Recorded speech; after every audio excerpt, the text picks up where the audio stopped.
Habt ihr euch schon mal gefragt, was sich direkt unter euren Füßen oder hinter einem ganz normalen Waldstück verbergen könnte? Heute spazieren wir durch Wälder, fahren an alten Kasernen vorbei oder stehen vor Gebäuden, die auf den ersten Blick völlig unscheinbar wirken. Doch vor nicht einmal 40 Jahren waren manche dieser Orte streng geheim.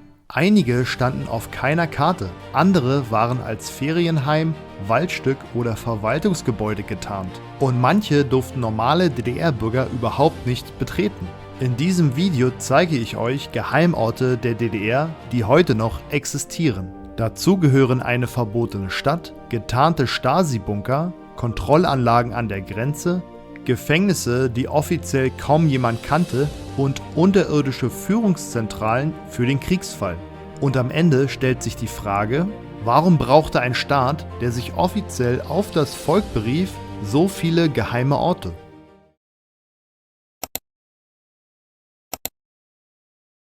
Wenn wir heute von Geheimorten sprechen, klingt das schnell nach Abenteuer, Lost Place oder spannender Entdeckungstour. Aber in der DDR hatten solche Orte eine sehr konkrete Funktion. Unser erster Ort führt uns nach Brandenburg, in eine Stadt, die es zwar gab, die aber für viele Menschen trotzdem unerreichbar blieb. Und zwar nach Wünsdorf. Wenn man heute durch Wünsdorf bei Zossen läuft, wirkt vieles auf den ersten Blick fast idyllisch. Waldwege, alte Gebäude, Antiquariate und Bücherläden. Wünsdorf ist heute vielen als Bücherstadt bekannt. Doch wer genauer hinschaut, entdeckt zwischen den Bäumen riesige Bunker, verlassene Militärgebäude und Spuren einer Vergangenheit, die jahrzehntelang für normale DDR-Bürger kaum zugänglich war. Denn Wünsdorf war nicht einfach irgendein Militärstandort. Dieser Ort war eine verbotene Stadt. Von 1945 bis 1994 befand sich hier das Oberkommando der sowjetischen Truppen in Deutschland. Genauer gesagt der Gruppe der sowjetischen Streitkräfte in Deutschland, die später in Westgruppe der Truppen umbenannt wurde. Mitten in Brandenburg entstand eine eigene sowjetische Welt. Es gab Schulen, Kinos, Geschäfte, Sportanlagen, Kulturhäuser, Wohnblocks und militärische Führungsstellen.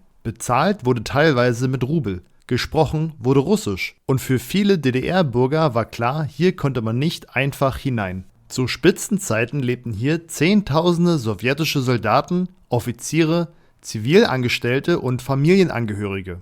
Manche Schätzungen sprechen von bis zu 70.000 oder sogar 75.000 Menschen. Das muss man sich einmal vorstellen. Mitten in der DDR existierte eine riesige sowjetische Militärstadt, abgeschirmt vom normalen Alltag. Für viele Menschen in der Umgebung war Wünsdorf ein Ort, über den man wusste, dass es ihn gab, aber nicht genau, was dort passierte. Und genau das macht diesen Ort so spannend. Wünsdorf zeigt, dass die DDR nicht nur von der eigenen Staatsführung geprägt war, sondern auch stark von der sowjetischen Militärmacht. Wer hier das Sagen hatte, hatte Einfluss auf die militärische Kontrolle über die gesamte DDR. Besonders beeindruckend sind bis heute die gewaltigen Bunker und militärischen Anlagen. Sie erinnern daran, dass der Kalte Krieg nicht nur in politischen Reden stattfand, sondern ganz konkret in Beton gegossen wurde. Wünsdorf war kein Ort für Öffentlichkeit und heute kann man dort spazieren gehen, wo früher ein ganzer militärischer Sperrbereich lag. Das ist genau dieser Kontrast, der viele DDR-Orte heute so faszinierend macht. Damals streng abgeschirmt und heute historisch sichtbar. Doch während Wünsdorf eine ganze Stadt abschirmte, versteckte die Staatssicherheit ihre Macht manchmal noch viel unauffälliger. Zum Beispiel unter einem scheinbar harmlosen Erholungsobjekt. In der Nähe von Leipzig liegt ein Waldstück, das auf den ersten Blick völlig unspektakulär wirkt. Doch genau unter diesem unscheinbaren Ort liegt einer der spannendsten Geheimorte der DDR. Der Stasi-Bunker Machern. Offiziell wirkte das Gelände wie ein harmloses Erholungsobjekt. Ein Ort, an dem man Urlaub oder Freizeit vermuten würde. Tatsächlich befand sich darunter die Ausweichführungsstelle der Stasi-Bezirksverwaltung Leipzig. Das bedeutet, wenn es zu einem Krieg, einem Aufstand oder einer schweren Krise gekommen wäre, hätte sich die Führung der Staatssicherheit im Bezirk Leipzig hierhin zurückziehen können. Unter der Erde, abgeschirmt und geschützt. Und von dort aus hätte die Stasi weiterarbeiten sollen. Der Bunker war nicht einfach ein Schutzraum, er war eine unterirdische Kommandozentrale.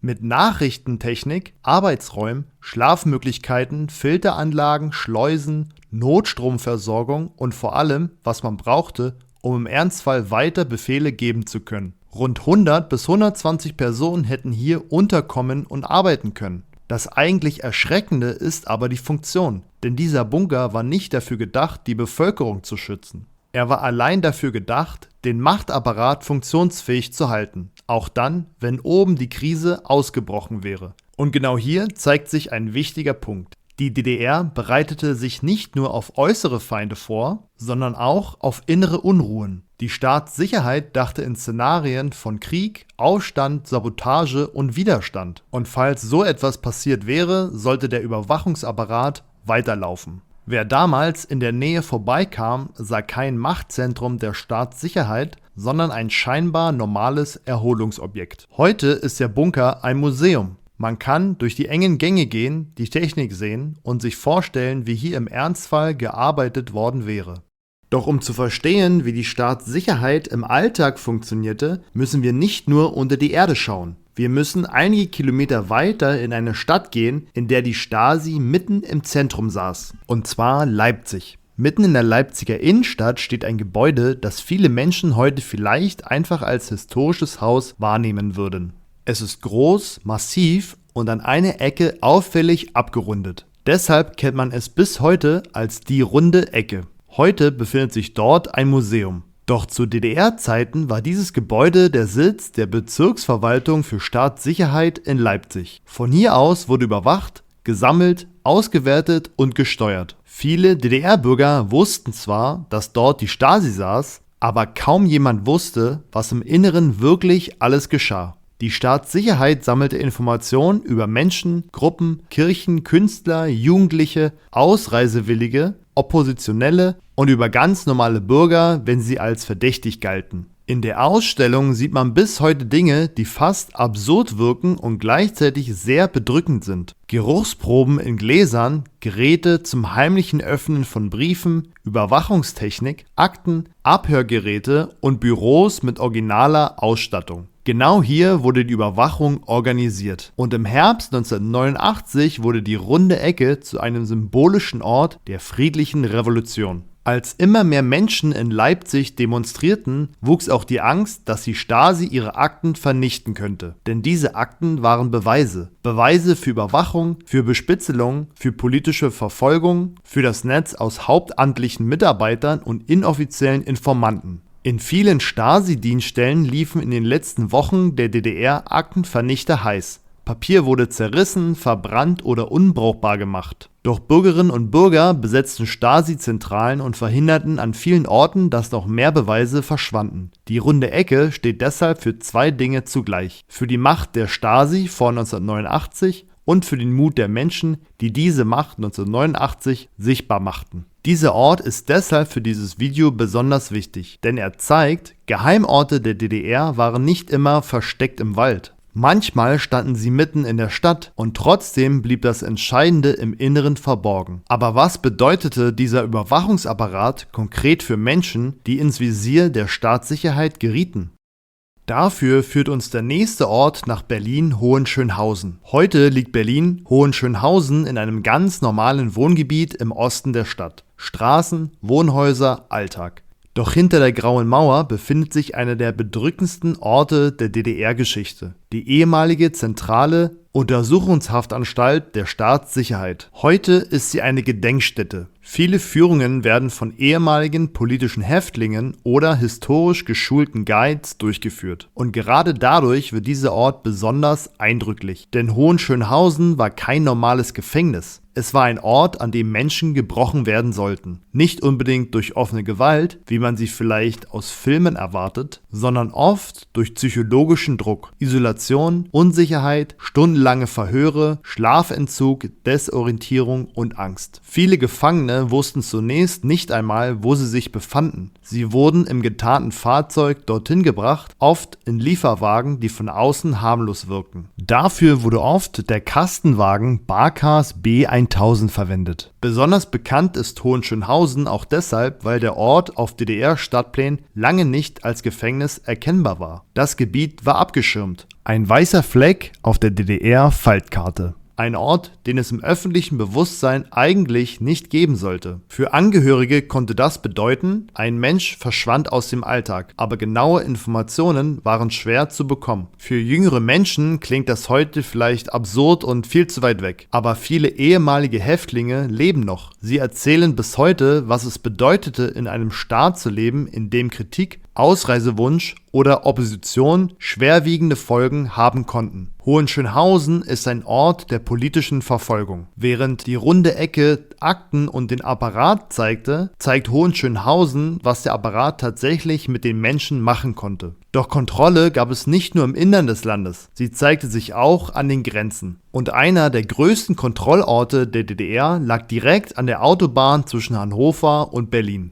Wer heute auf der A2 zwischen Hannover und Berlin unterwegs ist, fährt an einem Ort vorbei, der für Millionen Menschen früher mit Anspannung, Warten und Kontrolle verbunden war: Marienborn. Heute ist die ehemalige Grenzübergangsstelle eine Gedenkstätte. Viele Gebäude stehen noch. Kontrollhäuschen, Lichtmasten, Fahrspuren und Abfertigungsanlagen. Wer heute dort entlang fährt, kann auch gut erkennen, wie riesig diese Anlage einmal war. Marienborn war der größte und bedeutendste Grenzübergang an der innerdeutschen Grenze. Besonders wichtig war er für den Transitverkehr zwischen der Bundesrepublik und West-Berlin. Für viele Reisende war Marienborn der Moment, in dem klar wurde, jetzt beginnt ein anderer Start. Die Kontrolle war nicht nur eine Formalität, sie war Teil eines Systems. Verschiedene Stellen arbeiteten zusammen, um Menschen, Fahrzeuge und Waren zu überprüfen. Bis zu rund 1000 Beschäftigte konnten hier im Einsatz sein. Für Reisende bedeutete das: warten, beobachtet werden, Fragen beantworten, Papiere zeigen und nicht zu wissen, ob es Probleme geben würde. In den Jahren 1972 bis 1974, als die Grenzübergangsstelle Marienborn errichtet wurde, entstand unter strenger Geheimhaltung auch das unterirdische, insgesamt über 4 Kilometer lange Labyrinth. Über dieses Tunnelsystem ließen sich sämtliche wichtige Gebäude auf der Grenzübergangsstelle erreichen. In dem Labyrinth befand sich die streng geheime Telefonabhörstation und das Kraftwerk. Im Falle einer Stromunterbrechung wären binnen 30 Sekunden 2 riesige Schiffsdiesel angesprungen und hätten 8 Stunden lang die Grenzübergangsstelle mit Strom versorgen können. Ansonsten hatte das weit verzweigte Tunnelsystem vor allem eine strategische Bedeutung. Im Falle eines NATO-Angriffs hätten die Soldaten der DDR-Grenzkompanie sich unterirdisch über das gesamte Gelände der Grenzübergangsstelle verteilen und durch 14 Ausstiege überraschend ins Kampfgeschehen eingreifen können. So sah es ein Befehl des Ministeriums für Staatssicherheit aus dem Jahr 1978 vor. Heute ist Marienborn eine Gedenkstätte und genau das macht diesen Ort so wertvoll. Denn wer dort steht, versteht besser, dass die innerdeutsche Grenze nicht nur aus Zäunen und Mauern bestand. Sie bestand auch aus Bürokratie, Technik, Überwachung, Einschüchterung und perfekt organisierten Abläufen. Doch während an der Grenze Menschen kontrolliert wurden, lagen an anderen Orten unterirdische Anlagen bereit, in denen die Führung im Ernstfall weiterarbeiten sollte. Ein Beispiel dafür findet man mitten in der Dübener Heide. Denn dort liegt ein Ort, der heute fast wie eine Filmkulisse wirkt.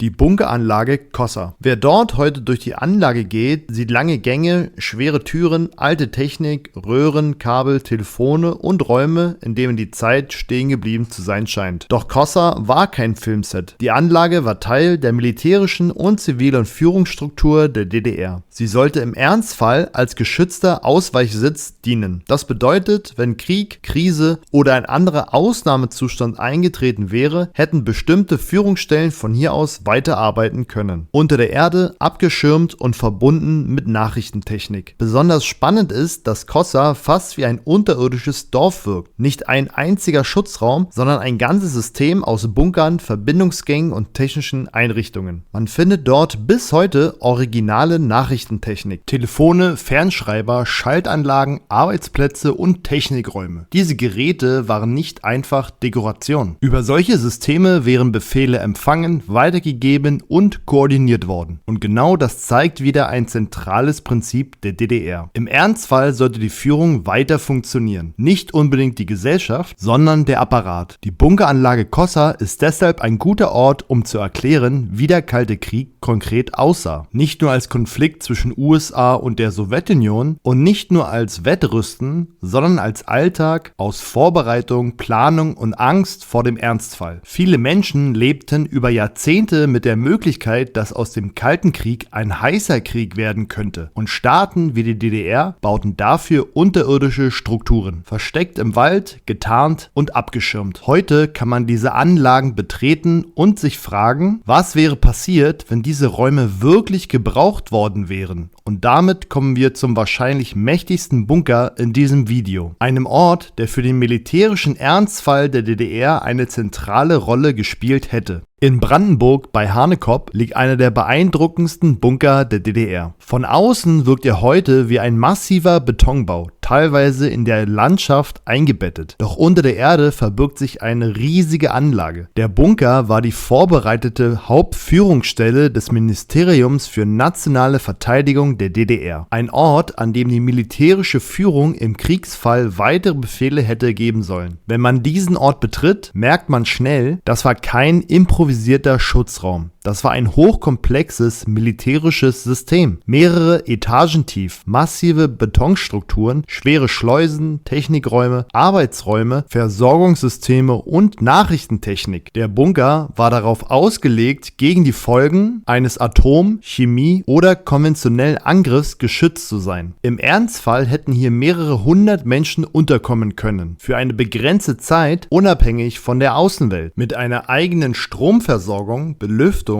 Wasserversorgung, Kommunikation und militärischer Führungsstruktur. Das klingt heute fast unvorstellbar, aber im Kalten Krieg war genau das Teil der Logik. Man plante den Ausnahmezustand. Man plante, wie Befehle weitergegeben werden konnten, selbst wenn draußen Städte zerstört, Verbindungen unterbrochen und ganze Regionen unbewohnbar wären. Hanekopp steht deshalb für die extremste Form dieser Geheimorte. Denn die DDR war Teil des Warschauer Pakts. Sie lag direkt an der Nahtstelle zwischen Ost und West. Ein möglicher Krieg zwischen NATO und Warschauer Pakt hätte Deutschland besonders hart getroffen. Auf beiden Seiten gab es militärische Planungen, Bunker, Kommandostrukturen und Szenarien, die heute erschreckend wirken. Heute ist Hanekopp ein militärhistorisches Denkmal. Man kann den Bunker besichtigen und bekommt einen Eindruck davon, wie einst diese Planungen gemeint waren.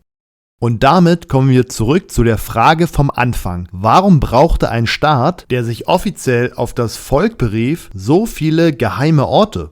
Weil diese Orte Macht absichern sollten. Sie dienten nicht einfach nur dem Schutz, sie dienten der Kontrolle. Diese Orte waren geheim, weil sie etwas sichtbar gemacht hätten, das nicht zum offiziellen Bild der DDR passte. Ein Staat, der sich als Staat des Volkes verstand, misstraute seinem eigenen Volk, baute Bunker für den Ernstfall und schuf Orte der Angst. Die DDR war ein Staat, der Gleichheit betonte, aber abgeschirmte Räume für Macht und Kontrolle schuf. Und genau deshalb sind diese Orte heute so wichtig. Sie zeigen nicht nur, was in der DDR gebaut wurde, sie zeigen, wie dieses System funktionierte. Sie machen Geschichte greifbar. Gerade für jüngere Leute, die die DDR nicht erlebt haben, aber auch für Zeitzeugen, die vielleicht eigene Erinnerungen an Grenzkontrollen, sowjetische Standorte, Stasi-Gebäude oder verbotene Bereiche haben. Welchen dieser Orte habt ihr schon einmal besucht? Wart ihr vielleicht selbst in Wünsdorf, Marienborn, Leipzig oder Hohenschönhausen? Oder kennt ihr jemanden, der an einem dieser Orte gearbeitet hat oder dort kontrolliert wurde? Schreibt es mir gerne in die Kommentare. Bis zum nächsten Mal, euer Herr Müller.